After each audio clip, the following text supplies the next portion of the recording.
குருச்சரணம். எல்லாருக்கும் பொன்மழை பொழியட்டும். இதை பார்க்கின்ற அத்தனை பேருக்கும் பொன்மழை பொழியட்டும் அப்படின்னு சொல்லிட்டு நான் இதில் காயின் போட்டிருக்கேன். இந்த ஒரு படத்தில் ஒரு பாட்டு வரும், பொன்மகள் வந்தால் அப்படின்னு ஒரு பாட்டு இருக்கு இல்லையா, சிவாஜி சார் பாடிப்பார், சிவாஜி அப்பா அவர் பாடியிருப்பார். பாடினது டிஎம்எஸ்ஸாக இருக்கும்.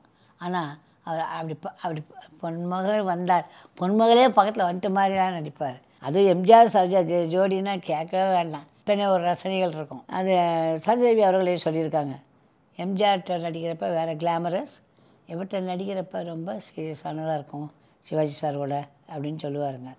அது மாதிரி இந்த மரம் வந்து எப்படின்னா, எனக்கு இதை பார்த்தோன்னே அதான் ஞாபகம் வரும், பொன்மகள் வந்தால் ஞாபகம் வந்துடும். என்னென்னா பூரா காசு தான், காசு காசு காசு. அப்புறம் அங்கிட்டு வந்து இங்கிட்டு. இதில் பார்த்தீங்கன்னா உங்களுக்கு ஒரு இது தெரியும், ஊண்டியல் மாதிரி இருக்குது. இது வந்து என்னது, ஒரு மோஜோ பேக். இந்த மோஜோ பேக்கில் தான் இதற்கு ஃப்ராக்ஸ் இருக்குது. நீங்கள் என்ன பண்ணுறீங்க, ஒரு ரூபா நாணயத்தில் எவ்வளோ வேணும்னு சும்மா பிளாக்கில் கூட எழுதிடலாம். எழுதிட்டா ஒரு பேப்பரில் எழுதிட்டு அதனுடைய அந்த வாய் இருக்குது இல்லையா, அந்த இதில் அப்படி போட்டுடணும், ரூபா நாணயத்தை போட்டுடணும். அப்படி போட்டுட்டிங்கன்னா அந்த காரியம் நடக்கும். அதுக்கு தான் இந்த உண்டியல். இப்போ மைத்திரை முகூர்த்தம் வருது.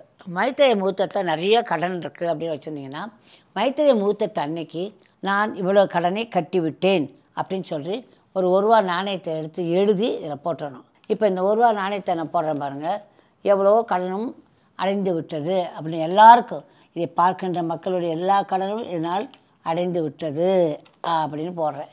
அது நடக்கும். ஆனால் இது இன்றைக்கி மைத்திரை முகூர்த்தம் இல்லை. மைத்திரை முகூர்த்தத்தை பார்த்திங்கன்னா சத்தியம் சத்தியம் சத்தியம் மைத்திரை முகூர்த்தங்கிறது. அந்த அளவுக்கு நான் வந்து அதை நாங்கள் ஸ்டடி பண்ணியிருக்கோம். மைத்திரை முகூர்த்தத்தை பண்ணி பாருங்கள். மைத்திரை முகூர்த்தத்தை எழுதி வச்சு பாருங்கள், ஒரு டப்பா எடுத்து போட்டு வச்சுக்கோங்க. எத்தனை கடன் இருந்துச்சோ அத்தனை கடனு கிளியர் ஆகலை, அம்மா ஏமா அப்படின்னு என்னை கேளுங்க. ஓகே. ஸோ இந்த மரம் இல்லாத வீடு இருக்கக்கூடாது. ஏன்னா பொன்மகள் வந்தால இந்த மரம் இருக்கணும். சவுத் வெஸ்ட்டில் வைங்க, நல்லாயிருக்கும். புரிஞ்சுதா?